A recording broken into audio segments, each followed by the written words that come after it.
मेरे को state topper list में अपना नाम देखना है तो देखना है, बस यही है, लिख करके चिपका लो उस चीज पर दीवार पे हो। तो सबसे पहले तो जाकर के शीशे के सामने खड़े हो और पूछो खुद से कि भाई तुम चाहते क्या हो। पर में कुछ बेसिक क्वेश्चन है जो बार बार हम देखते हैं कि हाँ भाई ये क्वेश्चन हर साल रिपीट हो रहा है और यूजेस बहुत ज्यादा पूछते हैं और है ना एमसीक्यू के अंदर इनका फॉर्मूला भी पूछ लिया जाता है।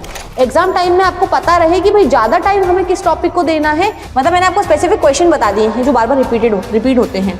हेलो नमस्ते क्यूटीज, कैसे हैं आप सभी लोग। मैं जिज्ञासा स्वागत करती हूँ आप सभी का फिजिक्स वाला के अमेजिंग प्लेटफॉर्म पर, जहां आज मैं आपसे कुछ इंपॉर्टेंट चीजें डिस्कस करने वाली हूँ। इंपॉर्टेंट इसलिए क्योंकि आप लोगों की बहुत डिमांड रहती है इसमें, मैम इंपॉर्टेंट टॉपिक बता दो, मैम एग्जाम में क्या पढ़ना है वो बता दो, मैम एग्जाम में कौन सा डायग्राम आएगा ये बता दो। तो आज वही सारी चीजें जो है मैं आपको बताने वाली हूँ। लेकिन बेटा इंपॉर्टेंट चीजें तो पता लगती रहेगी, जब आप थोड़ा सा पैटर्न में स्टडी करते हो तब आपको पता लग जाता है कि क्या चीज इंपॉर्टेंट है, कौन सी चीज इंपॉर्टेंट नहीं। कोई बहुत बड़ी बड़ी बात नहीं है ये।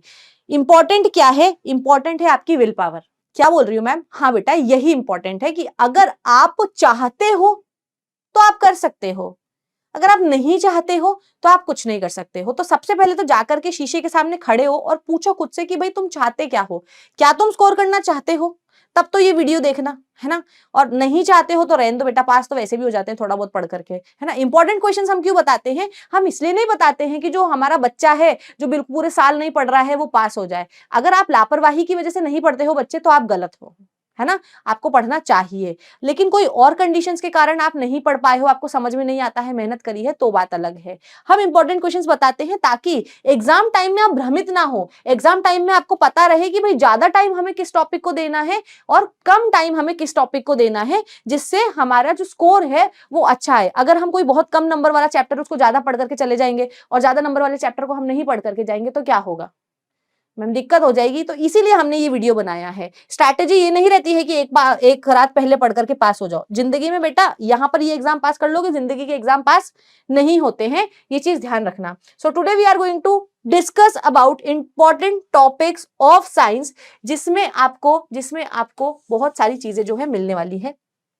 क्यों इंपॉर्टेंट क्यों है ये बता दिया है। माइंडसेट क्या रखना है? क्लियर रखना है कि हाँ लाना है, मतलब लाना है। मेरे को स्टेट टॉपर लिस्ट में अपना नाम देखना है तो देखना है, बस यही है, लिख करके चिपका लो उस चीज पर दीवार पे, है ना। लिखो कि आपको क्या चाहिए। देखो जब चीज आप कोई चीज चाहते हो और अगर आप उसको लिख लेते हो ना तो आपका दिमाग क्लियर हो जाता है कि हाँ हमें इस चीज पर काम करना है। तो पेन डाउन कर लो क्या चाहते हो, है ना, और उसको चिपका लो। मोटिवेशन आ जाएगा और आते जाते जब नजर पड़ेगी ना उस पर तो कंसिस्टेंसी भी अपने आप बनेगी, और जब कंसिस्टेंसी रहेगी तो डिसिप्लिन वैसे भी हो जाओगे। तो सबसे पहले बेटा जो हमारा चैप्टर आता है वो है केमिकल रिएक्शंस एंड इक्वेशंस। अब ये चैप्टर बेटा देखने को तो हम देखें तो बहुत ही छोटा चैप्टर है, लेकिन यहाँ से सबसे पहले तो बैलेंसिंग पर भाई रिपीटेड क्वेश्चन मिलता है हमको, बार बार बैलेंसिंग केमिकल इक्वेशन पर हमें एक ना एक क्वेश्चन जो है हर साल रिपीटेड मोड पर मिलता है। इसके बेसिस पर क्या होता है बेटा, हमसे रिएक्शंस की डेफिनेशन पूछ ली जाती है कि एडिशन रिएक्शन की, कॉम्बिनेशन रिएक्शन की, डिकम्पोजिशन रिएक्शन की, डबल डिस्प्लेसमेंट रिएक्शन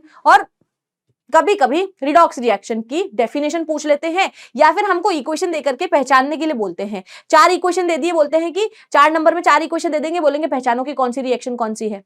ये जो रिएक्शन लिखी हुई है ये डिस्प्लेसमेंट रिएक्शन है, डबल डिस्प्लेसमेंट है, कौन सी है। ये एमसीक्यू में भी इसमें से क्वेश्चन देखने को मिलता है और 4 नंबर के क्वेश्चन में भी यहाँ से क्वेश्चन आ जाता है। नेक्स्ट बच्चों हम यहाँ पर क्या देखते हैं, एसिड बेसिस एंड सॉल्ट। अब भाई चैप्टर के नाम से ही पता लग रहा है कि इसमें आप एसिड्स के बारे में पढ़ते हो, बेसिस के बारे में पढ़ते हो और सॉल्ट्स के बारे में पढ़ते हो। तो यहाँ पर हम क्या देख रहे हैं, सबसे पहले तो आपको एसिड और बेसिस के जो कॉमन प्रॉपर्टीज है वो पता होना चाहिए। लिटमस पेपर टेस्ट पता होना चाहिए, पीएच के ऊपर उनका किस तरीके का बिहेवियर रहता है ना, पीएच की वैल्यू के बेसिस पर हम कैसे डिसाइड करते हैं कौन सा एसिड है कौन सा बेस है, तो वो सारी चीजें आपको पता होनी चाहिए। उसके अलावा बेटा पीएच क्यों इंपॉर्टेंट है, डेली लाइफ में पीएच की एप्लीकेशन से 2 नंबर का छोटा मोटा क्वेश्चन आ जाता है ना, कि एंटासिड क्यों ली जाती है, या फिर है ना डाइजेशन को क्योर करने के लिए आप क्या लोगे, है ना, या फिर अगर कोई सॉइल जो है आपकी बहुत ज्यादा एसिडिक हो गई है तो उसको कैसे करोगे। तो 2 नंबर में पीएच के से क्वेश्चन निकल जाता है हमारा।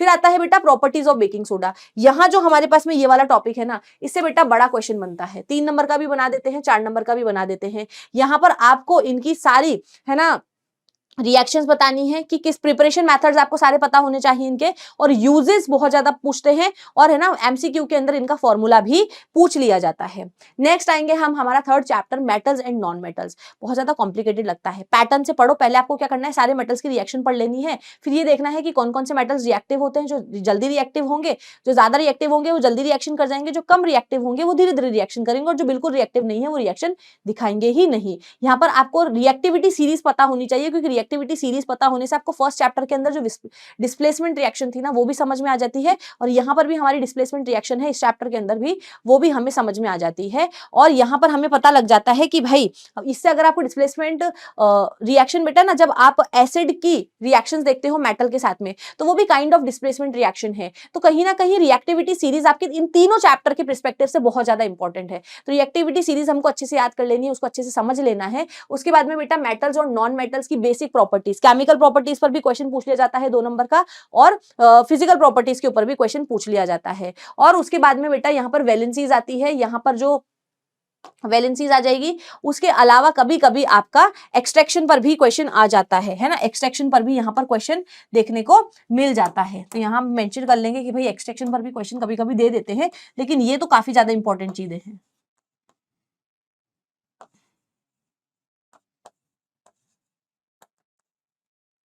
एक्सट्रैक्शन पे भी हमारे पास क्वेश्चन आ जाता है। फिर आता है chemical carbon and it's compounds, काफी ज्यादा इंपॉर्टेंट चैप्टर है। इसके अंदर बेटा कोवेलेंट बॉन्ड से जो मैग्नीशियम ऑक्साइड बनता है, कैल्शियम ऑक्साइड बनता है, सोडियम ऑक्साइड बनता है ना, कार्बन डाइऑक्साइड बन रहा है, मीथेन बन रहा है, इथेन का बार बार स्ट्रक्चर पूछा जाता है एग्जाम में, तो ये ड्रॉ करने के लिए बहुत ज्यादा आते हैं। कार्बनिक कंपाउंड के स्ट्रक्चर ड्रॉ करने के लिए आ जाते हैं, उनका नाम पूछ लिया जाता है, स्ट्रक्चर देकर के नाम पूछ लिया जाता है, जिसमें फंक्शनल ग्रुप वाला टॉपिक हमारा कवर हो जाता है साथ में, है ना। आपको कोई कार्बनिक कंपाउंड दे देंगे, उसके स्ट्रक्चरल आइसोमेरिज्म बनाने के लिए आ जाते हैं, तो आइसोमर्स की आपको प्रैक्टिस करनी है।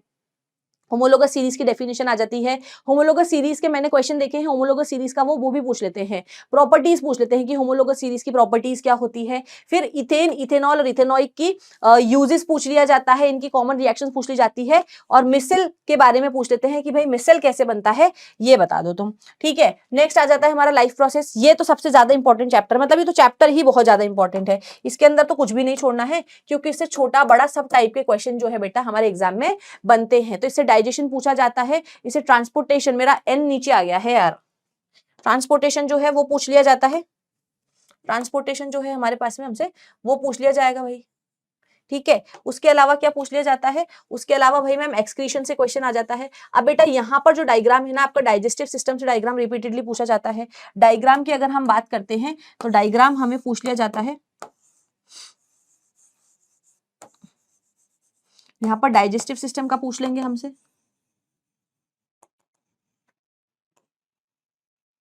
यहाँ पर आपसे नेफ्रॉन का डायग्राम पूछ लेते हैं बेटा,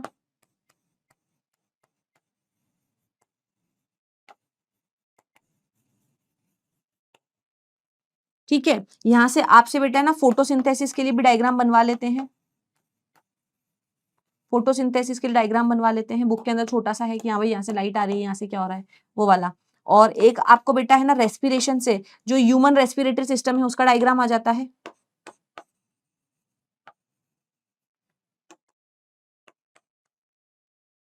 ह्यूमन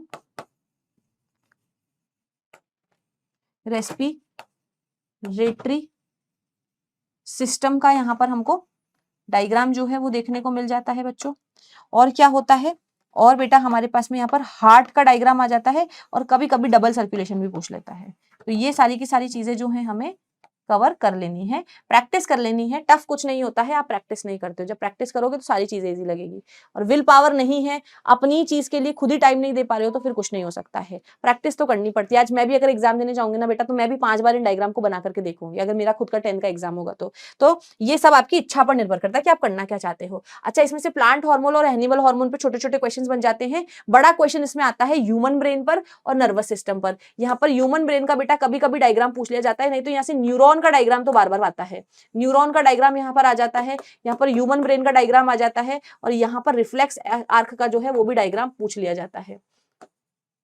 रिफ्लेक्स आर्क का डायग्राम भी यहाँ पर पूछ लिया जाता है। आपको बोलते हैं व्हाट इज रिफ्लेक्स आर्क और उसका डायग्राम बनाओ। ये तो रिपीटेडली पूछे जाने वाला क्वेश्चन है ना। और प्लांट हार्मोन, एनिमल हार्मोन पर छोटे छोटे नंबर के, एक एक दो दो नंबर के बार बार रिपीटेडली क्वेश्चन देखने को मिलते ही हैं। नेक्स्ट आ जाओ, हाउ डू ऑर्गेनिजम्स रिप्रोड्यूस। तो भाई इसमें सेक्सुअल रिप्रोडक्शन, एसेक्सुअल रिप्रोडक्शन के बीच में डिफरेंशिएशन पूछ लिया जाता है। मेल और फीमेल रिप्रोडक्टिव पूछ लिया जाता है ह्यूमंस के अंदर, जहां पर मैंने आपको डायग्राम वगैरह सब बनाना सिखा दिया है, शॉर्टकट मैंने बताया। थोड़ा सा प्रैक्टिस तो करना ही पड़ता है बेटा, है ना।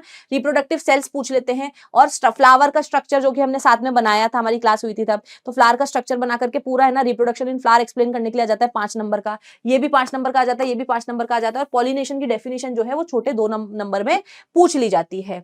नेक्स्ट यहाँ पर हम देखते हैं बेटा हेरिडिटी। तो यहाँ से आपको कैरेक्टर्स की डेफिनेशन, जीन की डेफिनेशन, ट्रेट्स की डेफिनेशन और law of inheritance extremely important है। एक ना एक लॉ जो है हर साल पूछ लिया जाता है। प्लस बेटा यहाँ से आपको मोनोहाइब्रिड क्रॉस भी पूछ लिया जाता है कि मोनोहाइब्रिड क्रॉस क्या होता है और डाई हाइब्रिड क्रॉस क्या होता है। तो मोनोहाइब्रिड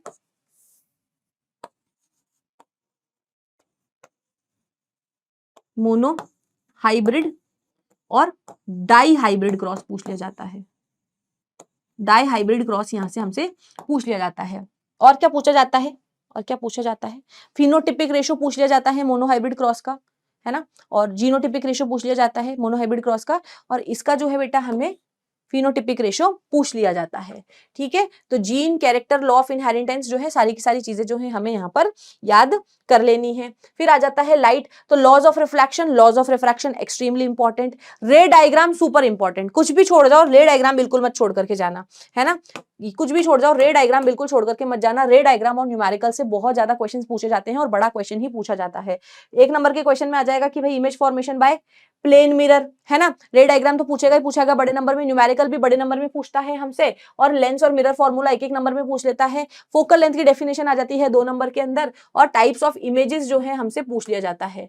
टाइप्स ऑफ इमेजेस जो है हमसे यहाँ पर पूछ लिया जाता है कि भाई रियल इमेज और वर्चुअल इमेज के अंदर डिफरेंशिएट करो।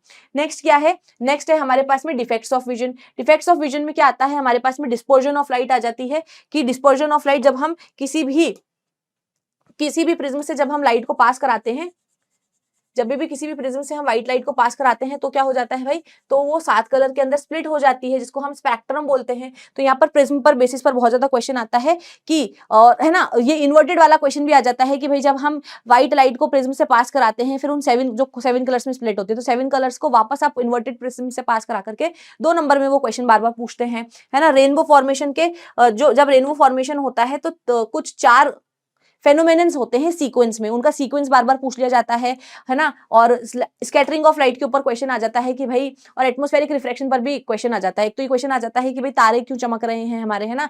Why do stars twinkle, why planets do not twinkle. तो ऐसे क्वेश्चन जो है हमारे बार बार एग्जाम में 2-2, 3-3 नंबर में, कुछ बेसिक क्वेश्चन है जो बार बार हम देखते हैं कि हाँ भाई ये क्वेश्चन हर साल रिपीट हो रहा है 2 नंबर में, ये क्वेश्चन हर साल रिपीट हो रहा है, मतलब ऑल्टरनेट ईयर या फिर अलग अलग सेट के अंदर हम देख लेते हैं, है ना। तो स्कैटरिंग ऑफ लाइट पर भी आपसे क्वेश्चन पूछा जा सकता है कि भाई जो आसमान है वो ब्लू क्यों दिखाई देता है। कभी कभी टिंडल इफेक्ट की डेफिनेशन भी पूछ लेता है। फिर हम यहाँ पे देखते हैं ओम्स लॉ। ओम्स लॉ में हम क्या देखते हैं भाई, यहाँ पर इलेक्ट्रिसिटी के अंदर ओम्स लॉ इंपॉर्टेंट है। ओम्स लॉ के बेसिस पर क्वेश्चन बहुत सारे पूछे जाते हैं। फिर हमारे पास में आ जाता है कॉम्बिनेशन ऑफ रेजिस्टेंस। अब बेटा यहाँ पर जो पैरेलल वाला है ना, कॉम्बिनेशन ऑफ रेजिस्टर्स के अंदर पैरेलल कॉम्बिनेशन के डेरिवेशन बार बार पूछा जाता है। तो यहाँ पर आपको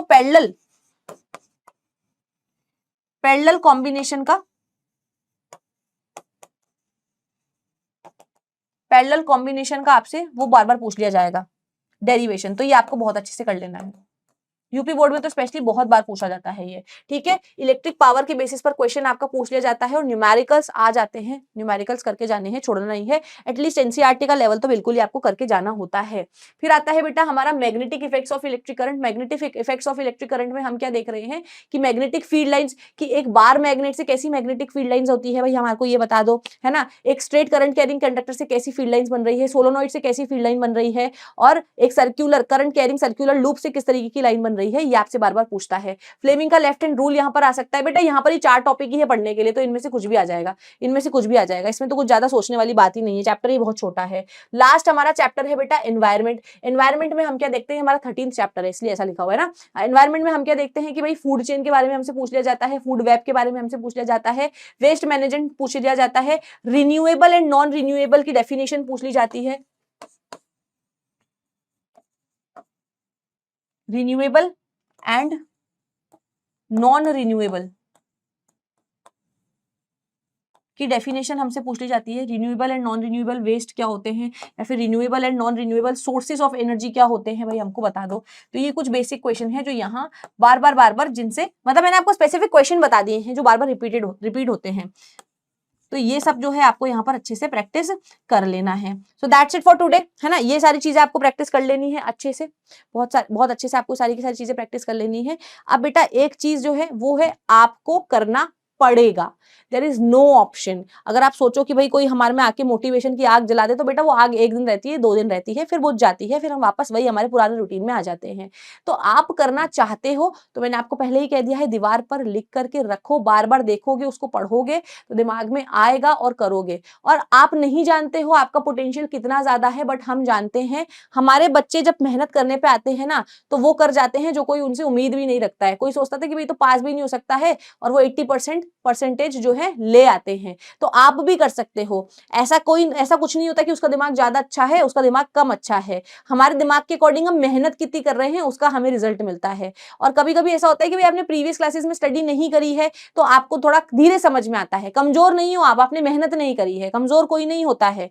ये इंटेलिजेंट और वीक का कॉन्सेप्ट ही बेकार है। आपकी मेहनत है, जिसकी मेहनत है वो इंटेलिजेंट है, जिसकी मेहनत नहीं है वो वीक है। अब आप देख लो कि आप किस कैटेगरी में आना चाहते हो। आप आलसी हो, आप खुद के लिए काम नहीं करना चाहते हो तो बात अलग है ना। फिर तो कोई कुछ भी नहीं कर सकता है, फिर तो आपको परोस करके कोई चीज हाथ में भी दे दी जाएगी ना तो आप उसमें भी क्रिएटिविटी कभी नहीं लगा पाओगे। तो that's it, only up to you बच्चे कि आपको अपना रिजल्ट कैसा चाहिए। और मैं जानती हूं कि हर बच्चा, चाहे वो कोई भी हो, कहीं ना कहीं उसके मन में रहता है कि नहीं मैम हमें अच्छा स्कोर करना ही है। तो बच्चे आप अच्छा स्कोर कर सकते हो। खुद को पहचानो, खुद को देखो, खुद के ऊपर विश्वास करो और मेहनत करने लग जाओ, तुम बहुत अच्छा स्कोर कर लोगे। तो दैट्स इट फॉर टुडे। हमने सारे के सारे इंपॉर्टेंट टॉपिक्स जो हैं यहाँ पर डिस्कस कर लिए हैं बच्चों। इसी के साथ मैं इजाजत चाहूंगी, मिलूंगी मैं आपसे अगली क्लास में। तब तक के लिए पढ़ते रहेंगे, ख्याल रखेंगे अपना। Till then bye bye.